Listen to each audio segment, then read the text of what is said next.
Hi, Kathy. What's with the Philadelphia Tribune? Sorry, you were laughing, so then I caught the giggles too. Oh, sorry. That's okay. No worries. Good morning, gentlemen. Good morning. Let's talk about the show, which has been such a fun ride and such a gift, I think, especially to women. But the two of you are like really, I love how it shows you an insight of the, because television was still young when this time frame was going on.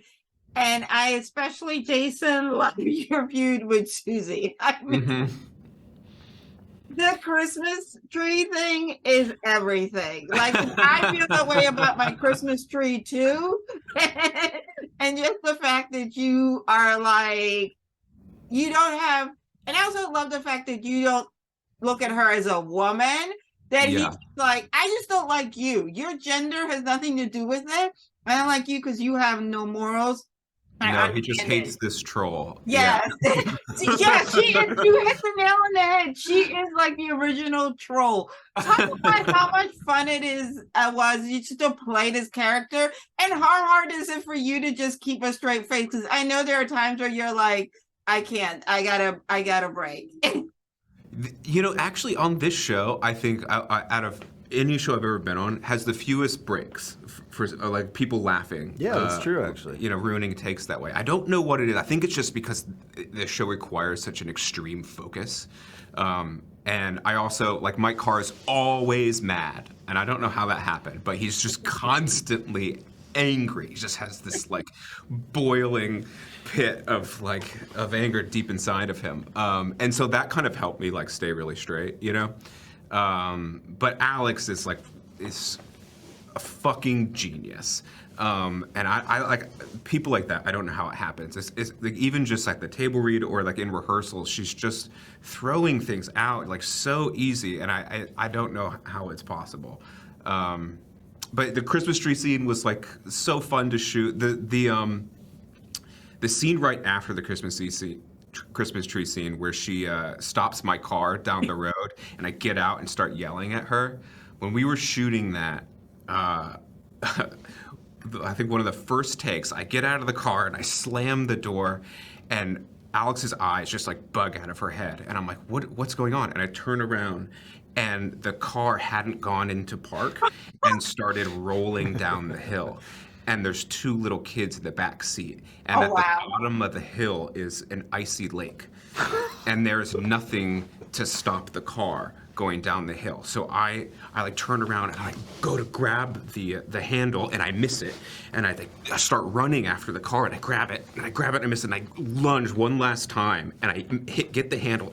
The car's dragging me down the road and I manage to open the door, jump in and slam on the brakes before the car goes into this like icy lake. And like everyone on the crew is just like terrified. We're like, we almost murdered children today. It was really bad. But you're a hero. But maybe I'm a hero. Or that's your interview. You don't even need anything else. Or attempted actually. Jason Ralph is a fucking hero. That is gold. I'm definitely keeping that. And also I'm thinking like, I gathered the kids were spurred or did it when she's like, you know, I also love the thing where she's like, it's so real, right? And I'm like, ooh, I wonder like how young the kids are, but I love that whole. They just thought it was a ride. They just thought it was a part of the thing. Like they were just happy to be there. Exactly. And we just very quickly and quietly switched cars. We're like, well, this one's not going into gear. So, and everything was like fine after that. Perfect. Reid, you have this knack of playing these very interesting, complex men. You can say it. Just say it. Just say it. We don't know if we like horrible. them, but there's something about you that makes us keep watching. It's like a car wreck. We know we shouldn't stare, but we stare anyways. And he's just like kind of awful and really is, you know, and it's so charming. He likes being awful. Can you talk about that too? Because again, it gives you a good insight because we have this love affair with our TV personalities, people that come into our living rooms, right? Yeah. And now as we get older, we learn in real life, like, oh, they weren't as cool as we thought on TV. They're not really cool people. So talk about that because out of everyone, he kind of owns it. He knows he's terrible, and he doesn't care. I think, look, it's such a unique job to be a late night host. I mean, there's been, what, a couple dozen in history, really, in the United States, if that. So it's a pretty rarefied position to be in, and it carries a lot of pressure. These guys, especially in this era that we're playing with in the 1960s, each network is still in its infancy. They are fighting for ratings. So not only are they going for their artistic integrity, their journalistic integrity, trying to really push the bounds of comedy for the time, and buck the system sort of socially, but they are running a brand new kind of business out there. They are selling soap, they are selling diapers, they are trying to corner the market. And these late night guys, a lot of the pressure was on their shoulders to sort of carry a network. So I did a ton of research on the late night hosts of the era. Mostly I focused on Johnny Carson for a variety of reasons.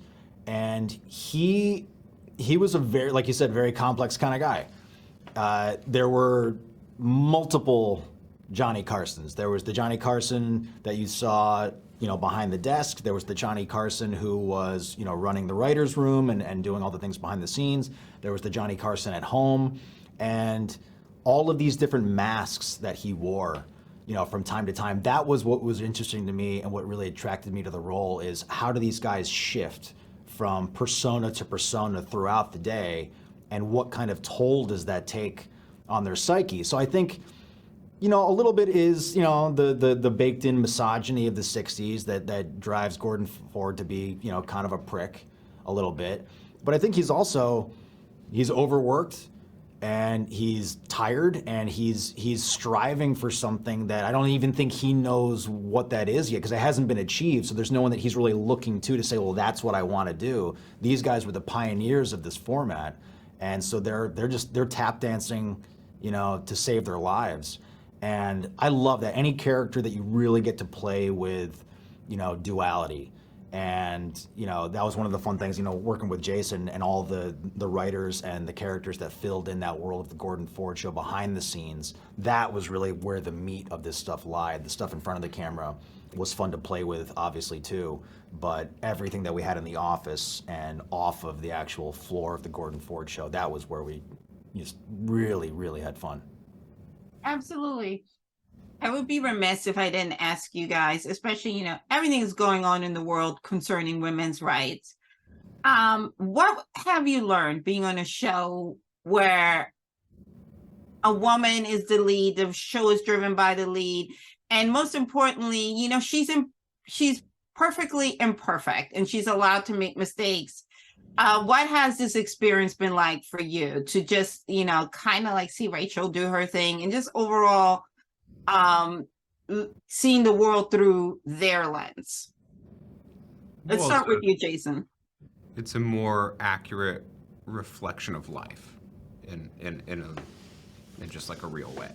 It's we get to see women being women, and it's unfortunately, I guess, kind of rare for television and film to kind of show those relationships between women through a woman's gaze, and especially with a woman writer and filmmaker. So having this team in place to kind of get to show that, I think is really special, and unfortunately special. It shouldn't be, but it is, and that's where we're at. But hopefully it's inspiring for other people to do the same. Mm-hmm. Absolutely, gentlemen. Well, it's been an absolute fun ride. And again, I will now forever, when I pick out a Christmas tree, it will never be the same, because I will immediately think of it. And, my husband was watching it and he was like, so you're not the only nut out there when you pick out a Christmas tree. I'm like, no, we're a strong club of maybe 20. But it's important. Absolutely. Thank you so much. It's been an absolute pleasure. Thank you.